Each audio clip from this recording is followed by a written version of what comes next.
పరిశుద్ధ నామానికి మహిమ కలుగును గాక. చేరి వచ్చిన దేవుని బిడ్డలైన మీ అందరికీ నజరేయుడైన యేసుక్రీస్తు వారి నామంలో నా యొక్క ప్రేమపూర్వకమైన శుభాభివందనాలు తెలియజేస్తున్నాను. ఈ దినము దేవుడు మనకిచ్చిన పరిశుద్ధ దినము, ఆదివార దినము, ఆరాధన దినము. పరిశుద్ధాత్మ దేవుడు మనకి సమయాన్ని ఇచ్చాడు ఆరాధించుకోవడానికి.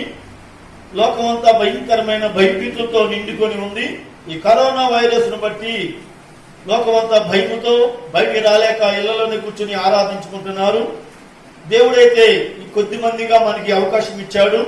కాబట్టి మనమందరము ఈ రోజు ప్రభుని ఆరాధించుకుంటూ, ప్రభుని సేవించుకుంటూ, స్తుతించుకుంటూ, ఆయన వాక్యాన్ని ధ్యానం చేసుకుంటూ ఆత్మీయమైన మేలు పొందుకుందాము. ప్రార్థన చేసుకుని దేవుని యొక్క వాక్యాన్ని మనం ధ్యానం చేసుకుందాం. ప్రార్థన. పరిశుద్ధుడైన నా తండ్రి, పరలోకమందున్న నా దేవా, నీ పరిశుద్ధ నామానికి మహిమ కలుగును గాక. ఓ తండ్రి, ఈ రోజు పునరుద్ధాన దినం మాకు ఇచ్చినందుకు స్తోత్రాలు. నిన్ను ఆరాధించుకుని సేవించుకుని భాగ్యాన్ని మాకు ఇచ్చిన దేవా, నిండు హృదయంతో నీకు కృతజ్ఞతలు తెలియజేస్తూ ఉన్నాను. నీ పరిశుద్ధాత్మ మహాకృపను బట్టి, ఆయన నడిపింపును బట్టి, ఆయన ఇచ్చిన ప్రోత్సాహాన్ని బట్టి మేము నీ పాద సన్నిధికి చేరి నీ వాక్యాన్ని ధ్యానం చేసుకుని నిన్ను ఆరాధించుకుని కృపను మాకు ఇచ్చిన ఆ దేవాది దేవా నీకు స్తుతులు చెల్లిస్తున్నాము. ఈ సమయంలో ప్రియమైన బిడ్డలు పాటలు పాడుతుండగా నీ తోడై ఉండి చక్కనైన స్వరాలతో నిన్ను పాడి మహిమపరచే భాగ్యం దయచేయండి. అలాగే వాక్యము ధ్యానం చేసుకుంటుండగా పరిశుద్ధాత్ముడు మాకు ఆ వాక్యాన్ని నేర్పించి మమ్మల్ని బలపరిచి తృప్తిపరిచి నీ సేవలో నమ్మకంగా మమ్మల్ని ఒడ్డులు చేస్తారని ఆశిస్తూ యేసయ్య నామములో ప్రార్థిస్తున్నాను తండ్రి, ఆమేన్. ఈ సమయంలో ఒక ప్రత్యేకమైన పాట పాడుకుందాం. మన మధ్యలో ఉన్న రోజులను వచ్చి ఒక ప్రత్యేకమైన పాట పాడుతూ ఉండగా మనం అందరం ఏకీపిస్తూ ఆరాధన చేసుకుందాం.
దేవుని బిడ్డలారా, చక్కని పాట మీరందరూ విన్నారు, దేవుని మహిమపరిచారు. కాబట్టి దేవుని వాక్యం మనం ధ్యానం చేసుకుందాం. పరిశుద్ధ గ్రంథముల నుండి మత్తయి సువార్త 6వ అధ్యాయం 9-10 వాక్యములు మరోసారి ధ్యానం చేసుకుందాం. పోయిన ఆదివారం కూడా ఇదే వచనాలను బట్టి మనం కొన్ని వాక్యాలు ధ్యానం చేసుకున్నాం. ఈ రోజు కూడా ఇదే వచనములో మరి యొక్క సందర్భంగా దేవుని వాక్యాన్ని మనం ధ్యానం చేసుకుందాం. పరిశుద్ధాత్మ దేవుని సహాయంతో మనం దేవుని వాక్యాన్ని చదువుకుందాం. మత్తయి సువార్త 6వ అధ్యాయం 9-10 వాక్యం. కాబట్టి మీరు ఇలాగూ ప్రార్థన చేయుడి: పరలోకమందున్న మా తండ్రి, నీ నామము పరిశుద్ధపరచబడును గాక, నీ రాజ్యము వచ్చును గాక, నీ చిత్తము పరలోకమందు నెరవేరుచున్నట్టు భూమి యందును నెరవేరును గాక. దేవుడు తన పరిశుద్ధ వాక్యమును మన వినికిడిలో దీవించును గాక. మన ఆత్మ చేత దేవుడు మనతో మాట్లాడును గాక. ఈ వాక్యము దేవుడు మనల్ని దర్శించును గాక. హల్లెలూయా. దేవుని బిడ్డలారా, పోయిన ఆదివారం నాడు పరలోకమందున్న మా తండ్రి అన్న మాట విషయంలో యేసు స్వామి వారు ఏమి చెప్పారో, అసలు పరలోకమందున్న మా తండ్రి అని నువ్వు పిలిచే ముందు ఆ తండ్రికి తగిన కుమారుడువేనా కుమార్తెవేనా అయ్యున్నావో లేదో ఒకసారి చూసుకోమని ప్రభు యేసు స్వామి మనల్ని హెచ్చరించిన మాటలు మనం జ్ఞాపకం చేసుకున్నాం. ఈ రెండవ వీడియోలో, ఈ రెండవ వాక్య ధ్యానంలో నీ నామము పరిశుద్ధపరచబడును గాక అన్న విషయాన్ని యేసు ప్రభు వారు ఏం చెబుతున్నాడో మనం ధ్యానం చేసుకుందాం. చూడండి, ప్రభు యేసు ప్రభు ఏమంటున్నాడు? నీ నామము పరిశుద్ధపరచబడును గాక అంటే దేవుని నామము ఏమవ్వాలంట? ఏమవ్వాలి? పరిశుద్ధపరచబడాలి. అంటే దేవుని నామము పరిశుద్ధపరచబడాలి అంటే ఆయన నామము పరిశుద్ధమైంది కాదా? ఆయన నామము పాపముతో కూడిన నామమా? ఆయన నామములో ఏమైనా కల్మషం ఉందా? మరి ఎందుకుని యేసు ప్రభు వారు ఎలాగంటున్నాడు? నీ నామం పరిశుద్ధపరచబడును గాక అంటే అని ఎందుకు అంటున్నాడు? దేవుని పిల్లలారా, ఇక్కడ యేసు ప్రభు ఉద్దేశం ఏంటంటే, ఈ భూమి మీద తండ్రి అయిన దేవుని నామము అది ఎప్పుడు పరిశుద్ధంగానే ఉండాలి. ఆ నామము అపవిత్రత కాబోరదు. అది మీరు జ్ఞాపకం చేసుకోండి. తండ్రి అయిన దేవుని నామము అపవిత్రపరచొద్దు. ఆ నామము భూమి మీద ఎప్పుడు పరిశుద్ధంగానే ఉండాలి.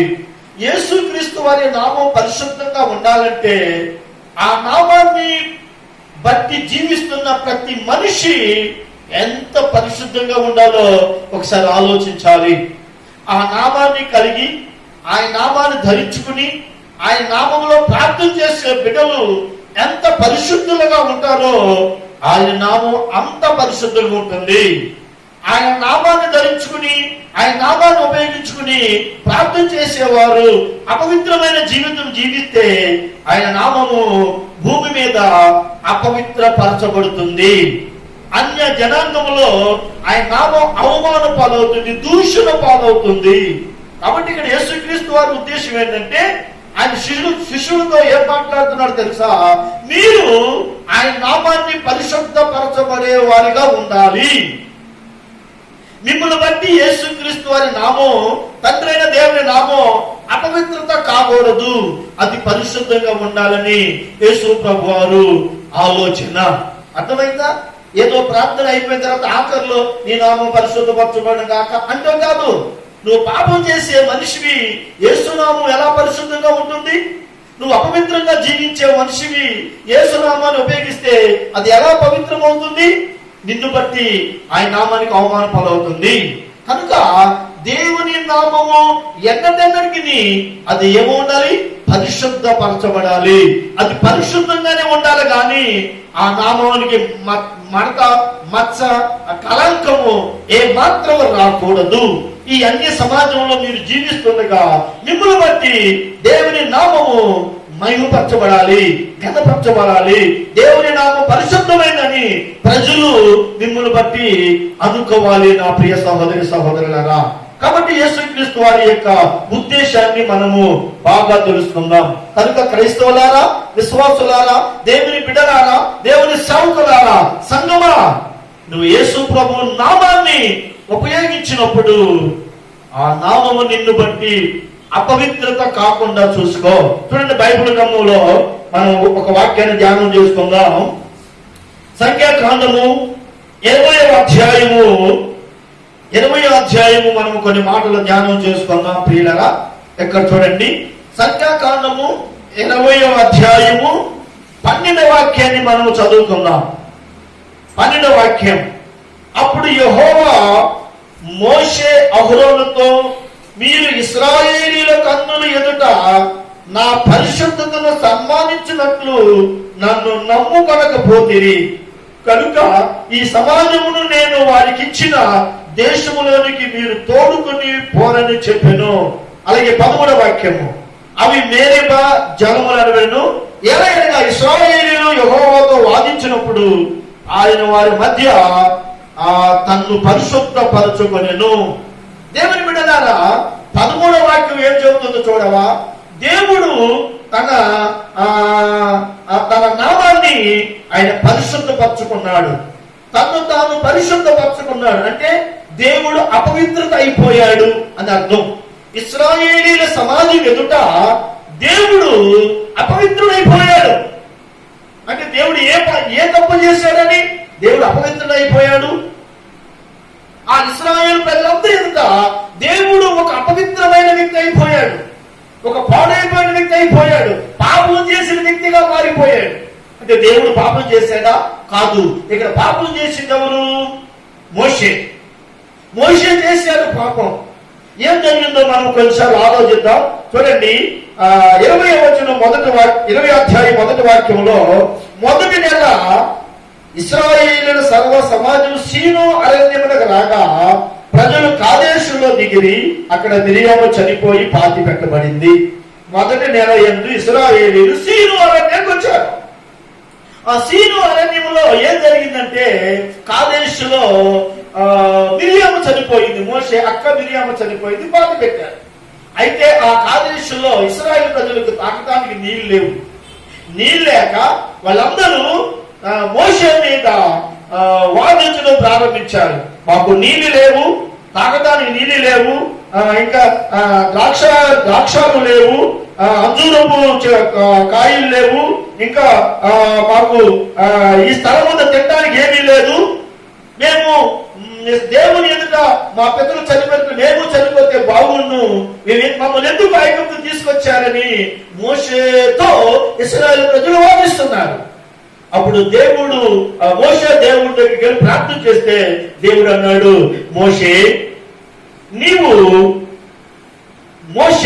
నువ్వేం చేస్తావు తెలుసా? 8వ వాక్యం చూడండి. నీవు నీ కర్రను తీసుకుని నీవును నీ సహోదరుని అహరోనును ఈ సమాజము పోగు చేసి వారి కన్నుల ఎదుట ఆ బండతో మాట్లాడుము, అది నీళ్ళిచ్చును.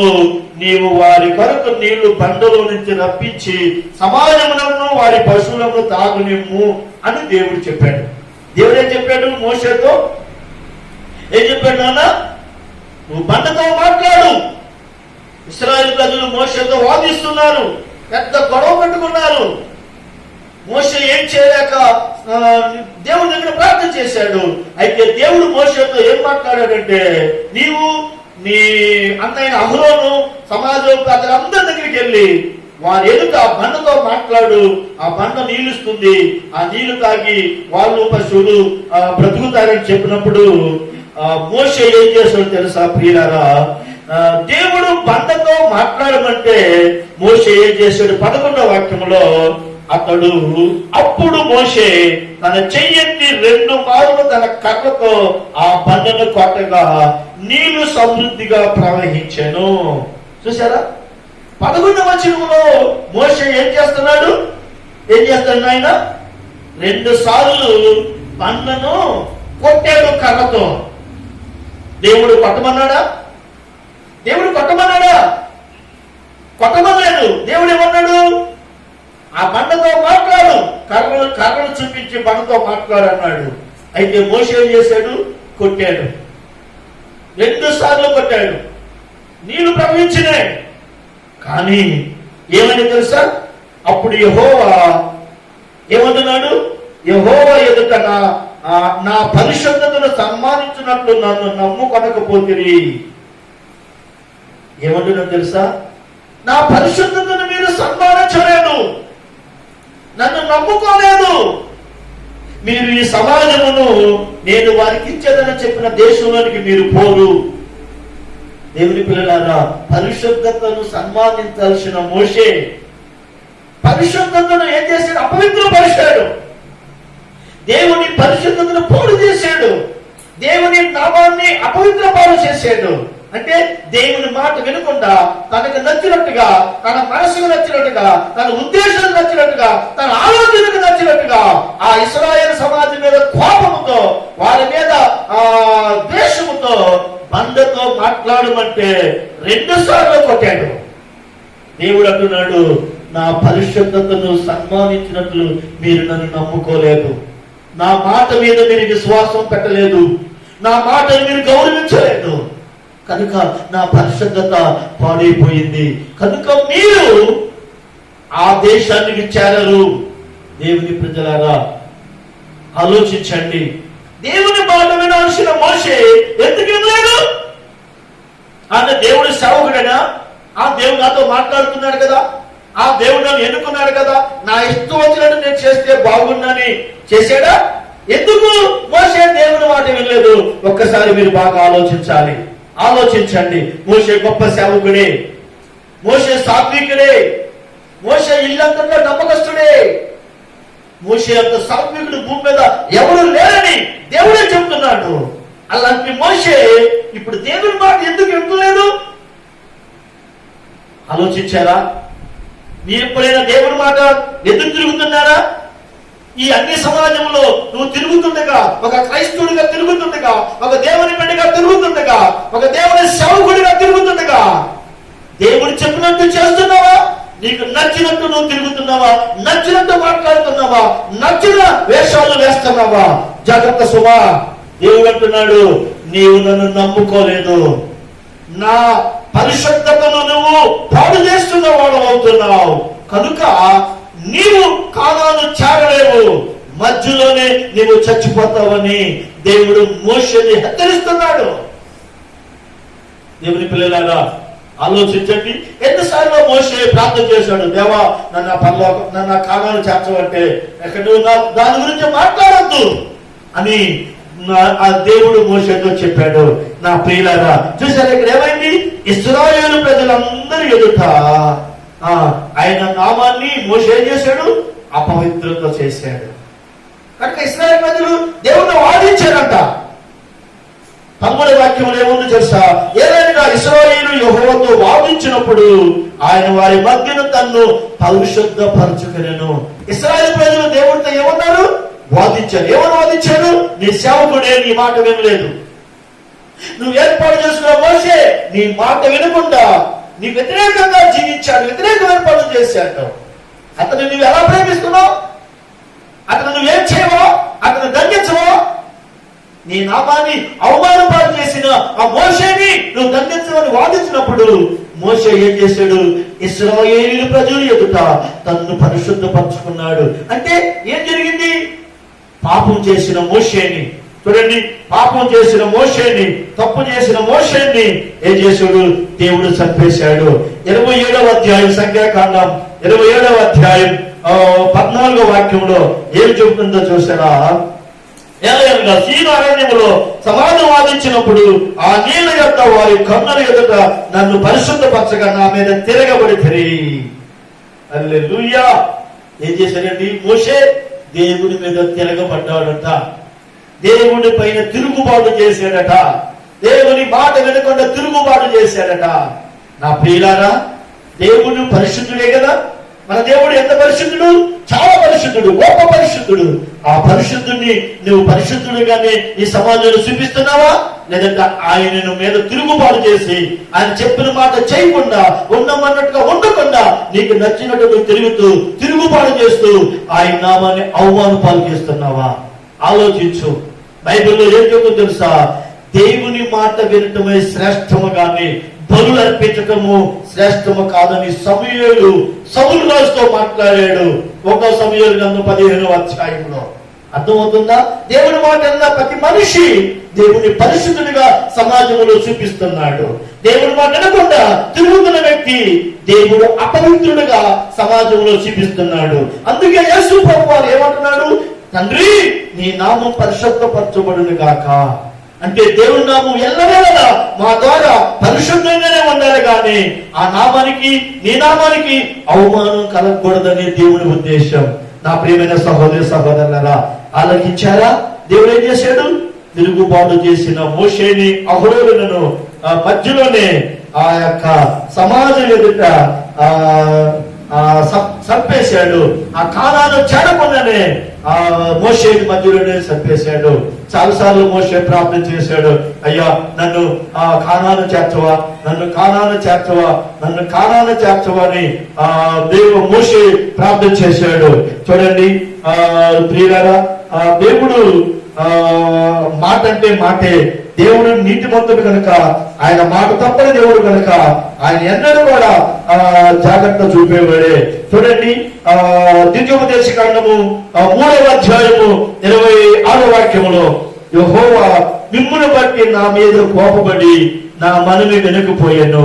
మరి యెహోవా నాతో ఇట్లా చాలును, ఇక ఈ సంగతి గురించి నాతో మాట్లాడవద్దు, నీవు యోర్దాను దాటకూడదు, కానీ నీవు పిస్కా కొండ ఎక్కి కన్నులెత్తి పడమటి వైపును, ఉత్తర వైపును, దక్షిణ వైపును, తూర్పు వైపును తేలి చూడము. చూసారా? నేను ఎన్నిసార్లు దేవునికి ప్రార్థన చేశాను కానీ దేవుడు నా ప్రార్థన వినలేదు. ఇక నాతో మాట్లాడద్దు, నువ్వు కానాను దేశం చేరడానికి వీల్లేదు, ఈ పిస్కా కొండ ఎక్కి నలుదిక్కులు చూస్తావు కానీ లోపలికి చేరవు. ఎందుకు మోషే కానాను చేరలేకపోయాడు? దేవుని పిల్లలారా, మోషే చనిపోయినప్పుడు కంటి చూపు మన్నం కాలేదు, కాలు సత్తువ తగ్గలేదు. 120 సంవత్సరాలు ఉన్నాయి, కాలు సత్తువ తగ్గలేదు, కంటి చూపు తగ్గలేదు. కానీ పరలోకం ఎందుకు ఆ కానాను ఎందుకు చేరలేదు? కానాను ఎందుకు చేరలేదంటే దేవుడు చెప్పింది చేయలేదు, తనకి ఇష్టం వచ్చిన పని చేశాడు, తిరుగుబాటు చేశాడు. పరిశుద్ధుడైన దేవుణ్ణి పరిశుద్ధంగా ఉంచలేదు, అపవిత్రపరిచాడు. నీవు కూడా నీ జీవితంలో, నా జీవితంలో ఒకటి గుర్తుంచుకోండి, మన దేవుడు పరిశుద్ధుడు. మనము కూడా పరిశుద్ధంగానే జీవించి మన దేవుడు పరిశుద్ధుడని ఈ సమాజంలో రుజువు చేయాలి. నువ్వు ఆయన నామాన్ని పరిశుద్ధ నామమని రుజువు చేయని పక్షంలో నీవు నా తండ్రి నీ నామం పరిశుద్ధపరచబడిగా అంటానికి అర్హత నీకు లేదు. నువ్వు పాపం చేసి ఆయన నామాన్ని అవమాన పాలు చేస్తూ ఉంటే, అపవిత్రం చేస్తూ ఉంటే, ఆ మాట నువ్వు ఎలా మాట్లాడుతున్నావు? కనుక అర్థం చేసుకోండి, జాగ్రత్త. మరొకసారి లేవి కాండంలోకి రండి. లేవి కాండం 10వ అధ్యాయంలో, లేవియా కాండం 10వ అధ్యాయంలో మరొక్క మాట మనం ఇక్కడ చిన్న మాట ధ్యానం చేసుకుందాం.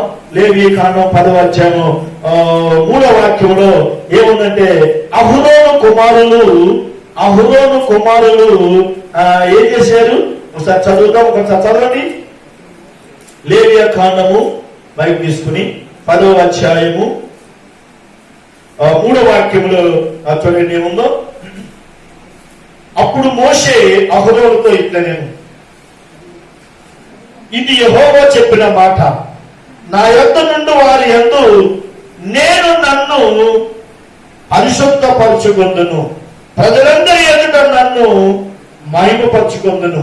మోషే అహరోనుతో ఏమని చెప్తున్నాడంటే, దేవుడు చెప్పిన మాట చెప్తున్నాడు. ఏమని? నా యొద్ద నుండి వారందరి యొద్ద నేను నన్ను పరిశుద్ధపరచుకుంటాను. అంటే దేవుడు ఏమయ్యాడంట? పరిశుద్ధుడు కాడా? పరిశుద్ధుడైన దేవుడు నేను పరిశుద్ధపరచుకుంటానని ఎందుకు అంటున్నాడు? ఆయన పరిశుద్ధుడు కాడా? ఆయన పరిశుద్ధుడే. మరి ఆయన ఆ మాట ఎందుకు అంటున్నాడు? నన్ను నేను పరిశుద్ధపరచుకుంటాను వీళ్ళందరూ ఎదుట అంటున్నాడు అని ఎందుకు అంటున్నాడు? ఆయన నామం అపవిత్రమైంది. ఏం జరిగింది చూడండి. 10వ వాక్యం, 10వ అధ్యాయం 1వ వాక్యం. అహరోను కుమారులైన నాదాబు, అబీహులు తమ ధూపార్తులు తీసుకొని వాటిలో నిప్పులుంచి వాటి మీద ధూప ద్రవ్యం వేసి యెహోవా తమకు ఆజ్ఞాపించని వేరొక అగ్నిని ఆయన సన్నిధికి తేగా, యెహోవా సన్నిధి నుండి అగ్ని బయలుదేరి వారిని కాల్చివేసెను. వారు యెహోవా సన్నిధిలో మృతి పొందిరి. అహరోను పెద్ద కొడుకు, రెండవ కొడుకు నాదాబు, అబీహులు దేవుని సన్నిధిలో యాజకత్వం చేయాల్సిన వీళ్ళు, దేవుని సన్నిధిలో ఆ బలిపీఠం మీద అగ్ని ఆరిపోకుండా కాపాడాల్సిన వీరు, బలిపీఠం మీద అగ్ని ఆరిపోయింది. ఆరిపోతే ఏం చేస్తున్నారు? వేరే అగ్ని తీసుకొచ్చి బలిపీఠం మీద పెడుతున్నారు. దేవుని బిడ్డలారా, అసలు అగ్ని ఆరిపోకుండా కాపాడాల్సిన వీళ్ళు అగ్ని ఆరిపోయింది. వీళ్ళు ఏం చేస్తున్నారు? అగ్ని ఆరిపోతుంటే యాజకులు ఆ బలిపీఠం మీద అగ్ని ఎప్పుడు మండుతూ ఉండాలా? ఆ మండుతున్న అగ్ని మండుతూ ఉండాలి. అది ఎందుకు ఆగిపోయింది? ఇదేదో ఎడో ఉన్నారు, బలిపీఠం దగ్గర లేరు. దేవుని పిల్లలారా, ఈ అహరోను కుమారులు నాదాబు, అబీహు వీళ్ళిద్దరూ ఆ బలిపీఠం మీద అగ్ని ఆరిపోయిందంటే వీళ్ళు ఏం చేస్తుంటే ఆరిపోయింది? వీళ్ళు ఎక్కడికి వెళ్ళారు? చూసారా? దేవుని సన్నిధిలో ఉండవలసిన వారు దేవుని సన్నిధిలో ఉండకుండా ఆ బలిపీఠం మీద అగ్ని కాపాడాల్సిన వారు కాపాడకుండా వాళ్ళు ఏ వ్యవహారాల్లో పడిపోయారు, ఏ ఆచారాల్లో పడిపోయారు, ఎక్కడికి వెళ్ళారు? చూడండి ప్రియులరా, వారు దేవుని సేవకులుగా ఉన్నారు కానీ సరైన అవగాహన వారికి లేదు. దేవుని మీద ప్రేమ లేదు. వాళ్ళు చేయవలసిన పని చేయటం లేదు. చేయవలసిన పని ఆపేసి ఇంకేదేదో చేస్తున్నారు. అసలు బలిపీఠం మీద నిప్పు ఆరిపోయిందంటే అది ఎంత ప్రమాదం తెలుసా? ఆరిపోకూడదు అని దేవుడు వాక్యం చెబుతుంటే వీళ్ళు ఆరిపోజేశారు. అంటే అర్థం ఏంటి? దాని గురించి సరైన పట్టింపు లేదు వీళ్ళకి. దేవుడు మాట మీద లెక్కలేదు వీళ్ళకి. దేవుడు మాట అంటే అసలు ఆసక్తి లేకుండా పోయింది ఈ యాజకులకు. ఈనాడు దైవ సేవకులకు, దేవుని సేవకులను పిలుచుకుంటున్న వారికి, సంఘానికి, క్రైస్తవులకు అసలు దేవుని మాట మీద గౌరవం ఉందా? అసలు మాట వింటున్నావా? ఈనాడు కరోనా వైరస్ ప్రపంచం అంతా విజృంభించిందంటే ఎందుకని? ప్రజలు ఎవరైనా దేవుడి మాట వింటున్నారా? దేవుడు చేయవలసిన పని చేస్తున్నారా? ఎవరికి నచ్చినట్టు వారు తిరుగుతున్నారు. అలో అర్థం చేసుకోండి. జాగ్రత్త. దేవుడు ఊరుకునేవాడు కాదు. పైపెచ్చు ఆ అగ్ని ఆరిపోతే వాళ్ళు ఏం చేశారు? బయటికి వెళ్ళి వేరొక అగ్ని తెచ్చి బలిపీఠం మీద పెట్టారు. ఎంత గొప్ప కార్యం చేశారు వీళ్ళు తెలుసా? అగ్ని ఆరిపోతే బయటికి వెళ్ళిపోయి వేరొక అగ్ని తెచ్చి బలిపీఠం మీద వేసి అగ్ని రాజేశారు. దేవుడికి అది నచ్చిందా? ఆలోచించండి. దేవునికి నచ్చిన విధంగానే మనం ప్రభుని స్తుతించాలి, ఆరాధించాలి, ఆయన సేవ చేయాలి. కానీ నీకు నచ్చినట్టు అన్యాచారంగా, లోకాచారంగా, లోక పద్ధతుల ప్రకారంగా వ్యతిరేకంగా నువ్వు సేవ చేస్తే దేవుడు మెచ్చుకుంటాడా? నీ భక్తి మెచ్చుకుంటాడా? మోషేనే కానాను చేరలేదు, నిన్ను పరలోకం తీసుకెళ్తాడండి దేవుడు. మోషే అనే భక్తుడే మధ్యలోనే చచ్చిపోయాడు. నిన్ను నన్ను తీసుకెళ్తాడా? జాగ్రత్త. మోషేకే ఆ కానాను దేశం లేదు. నువ్వు ఎలా ఉన్నావో ఆలోచించుకోమని నీకు నేను హెచ్చరిక చేస్తున్నాను. ఇక్కడ అహరోను కుమారులు చచ్చిపోయారు. దేవుని సన్నిధిలో నుంచి అగ్ని వచ్చి వాళ్ళని కాల్చేసింది. ఎందుకు కాల్చేసింది? దేవునామాన్ని అపవిత్రం చేశారు. ఆ ఇశ్రాయేలు ప్రజలందరి ఎదుట, అక్కడ ఉన్న ప్రజలందరి ఎదుట వేరే అగ్ని తెచ్చి బలిపీఠం మీద పెట్టి ఆ పరిశుద్ధ నామాన్ని అవమానపాలు చేశారు. లెక్కలేని తనం అది. దేవుడంటే భయం లేని తనం అది. ఏదేదో చేస్తూ ఏదేదో వ్యవహారాల్లో ఇరుక్కుంటూ దేవుని అగ్ని ఆరిపోచేసి మళ్ళా వేరే అగ్ని తెచ్చి పెట్టారంటే దేవుడిని ఆశామాషాగా చూస్తున్నారు ఈ ప్రజలు. దేవుడు అంటే లెక్క లేకుండా ఉంది ఈ ప్రజలకి. సహోదరుడ సహోదరి, ఒక్కసారి ఆలోచించు. నువ్వు క్రైస్తవా, ఒక్కసారి ఆలోచించు. దేవుడు అంటే నీకు లెక్క లేదు. నువ్వు చేయవలసింది ఏంటి? నువ్వేం చేస్తున్నావు? నిన్నేం చేయమన్నాడు దేవుడు? నువ్వేం చేస్తున్నావు? నిన్ను ఎలా ఉండమన్నాడు? నువ్వు ఎలా ఉంటున్నావు? ఆలోచించుకో.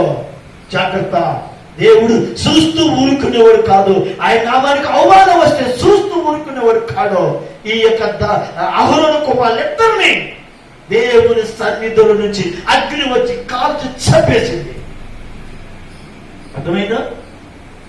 అప్పుడు అంటున్నాడు దేవుడు, నన్ను నేను పరిశుద్ధపరచుకున్నాను. పాపము చేసిన వాళ్ళని చంపేశాడు, తన నామాన్ని పరిశుద్ధపరచుకున్నాడు. ఎవరైతే తన నామాన్ని తనను అపవిత్రపరిచారో వాళ్ళని నాశనం చేసి నేను పరిశుద్ధునని రుజువు చేసుకున్నాడు ప్రజల ఎదుట.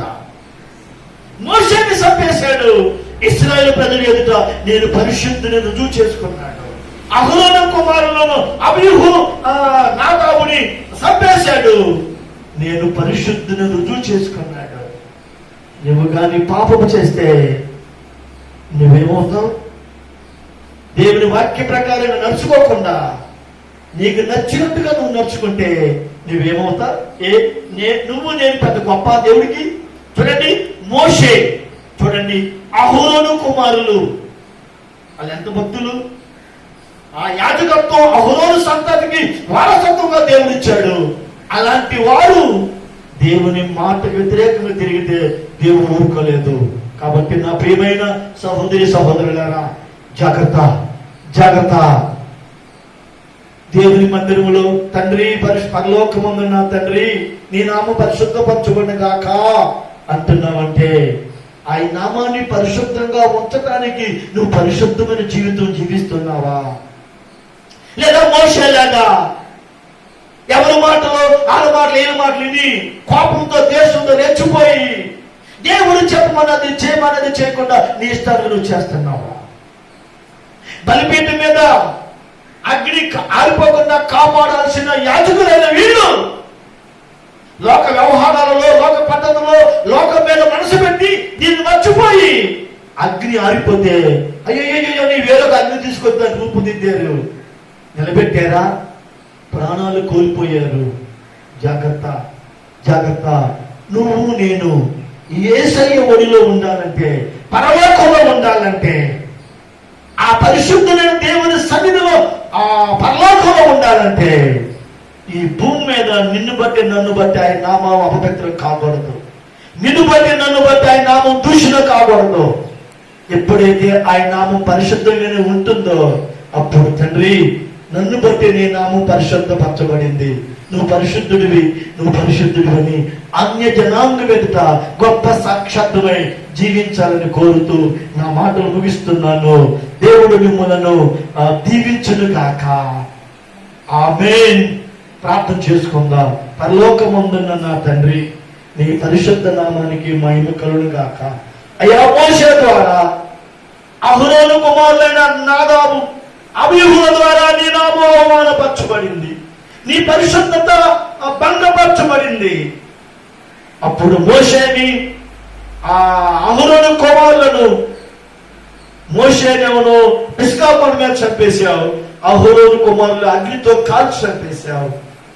నిన్ను అవమానపాలు చేసిన వారిని, నీ నామం అపవిత్రపరిచిన వారిని నువ్వెన్నడూ కూడా తట్టుకోలేని దేవుడు, చూస్తూ ఊరుకోవు నాయన. కనుక ఈ భూమి మీద బతికున్నంత కాలము మమ్మల్ని బట్టి నీ నామం పరిశుద్ధపరచబడాలా, మమ్మల్ని బట్టి నువ్వు పరిశుద్ధుడు అని తెలియాలా. మేమందరము పరిశుద్ధ జీవితం జీవిస్తూ, నువ్వు చెప్పినట్లు జీవిస్తూ, నువ్వు అనుమన్నట్లు ఉంటూ నీకు మహిమ తెచ్చే వారంగా మమ్మల్ని ఆశీర్వదించమని మోషే అహరోను కుమారుల జీవితాలను బట్టి మేము మా జీవితాలను దిద్దుకుని సరి చేసుకుని నీకు అనుకూలంగా బతికే భాగ్యం మాకు దయచేయమని ఈ వాక్యము అందరూ దేవులో స్థిరపరచండి. ప్రతి క్రైస్తవుడు, ప్రతి క్రైస్తవురాలు, ప్రతి దైవజనుడు, ప్రతి యాజకుడు దేవునికి లోబడి ఆయన మాట మీదగా జీవించడానికి కృప చూపమని, దేవుని మీద తిరుగుబాటు చేయకుండా జాగ్రత్త పడేవారిగా ఆశీర్వదించమని యేసు నామములో ప్రార్థిస్తున్నాను పరమ తండ్రి. మన తండ్రి దేవుడి యొక్క ప్రేమ, కుమారుడైన యేసుక్రీస్తు వారి కృప, పరిశుద్ధాత్మ ఆదరణ చేరవచ్చిన మనందరికీ, ఈ వాక్యం విన్న బిడ్డలందరికీ సదాకాలం తోడనండి కాపాడును గాక. యెహోవా మిమ్మల్ని ఆశీర్వదించి మిమ్మల్ని కాపాడును గాక. యెహోవా మీకు తన సన్నిధి ప్రకాశంగా చేసి మిమ్మల్ని కరుణించును గాక. యెహోవా మీ మీద తన సన్నిధి కదలింపజేసి మీకు సమాధానం దయచేయును గాక. ఆమేన్, ఆమేన్. దేవుడు మిమ్మల్ని దీవించును గాక.